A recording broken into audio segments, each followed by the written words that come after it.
What's up, you guys? Welcome to the very first episode of the Project Lifesavers podcast. I am your host, Mika Jones. In today's episode, we're going to be talking about the number one thing that you guys always ask me about: how to instantly stop thinking of someone. Today, we're going to be breaking down 3 ways stop thinking about them. My first suggestion would be to keep yourself busy. I don't mean busy to the point of distraction, right? Because distraction is nothing more than running away from how you feel, and that will bottle up and cause an explosion. I mean instead to be doing tasks and hobbies that take you out of your mind and bring you into the present moment. A lifesaver knows when it's time to let go of someone and to reapply that energy back to themselves. We know this by one of our rules. If you ever notice yourself obsessing over someone who is no longer in your life, that is when we flip the switch to stop thinking about them and to start applying that energy that we would to them back into ourselves. Oftentimes, people cannot stop thinking of someone because they're doing nothing.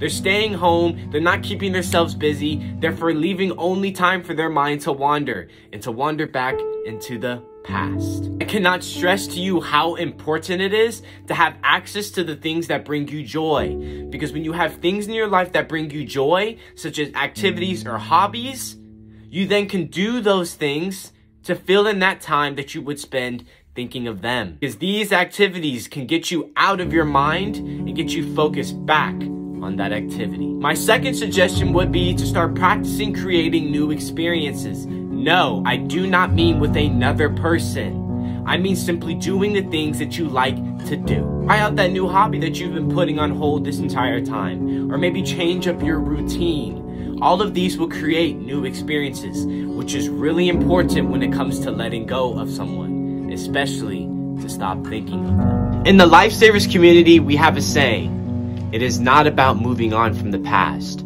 but your ability to make new experiences. Meaning you have to trust in your life, your hope, and your strength in order to create those new experiences and to keep moving forward. Don't be afraid to go and make new experiences, whether that's a new routine or a new hobby.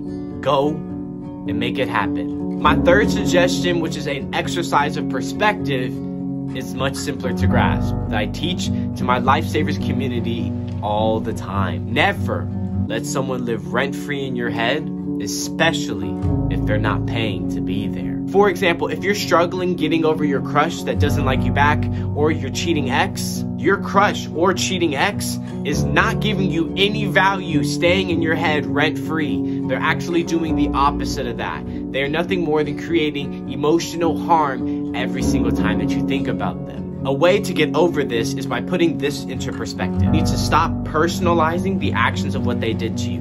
When they said they didn't like you back, don't personalize that. Remember, rejection is nothing more than your protection. And when someone cheats on you, don't personalize their actions.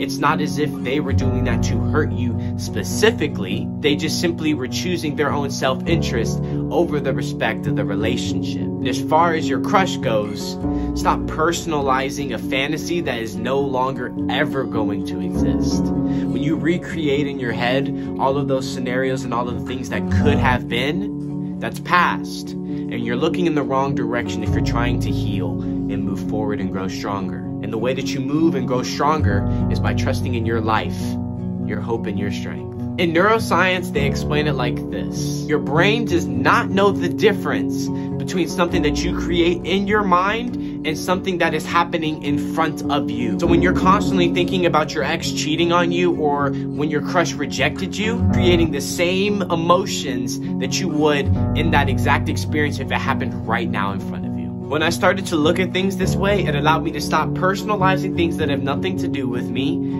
and to be able to stop thinking of someone who is not giving me any value staying in my head. I hope you guys enjoyed this episode of the 3 ways to stop thinking of someone. I am your host, Mika Jones, and this is the Project Lifesavers podcast.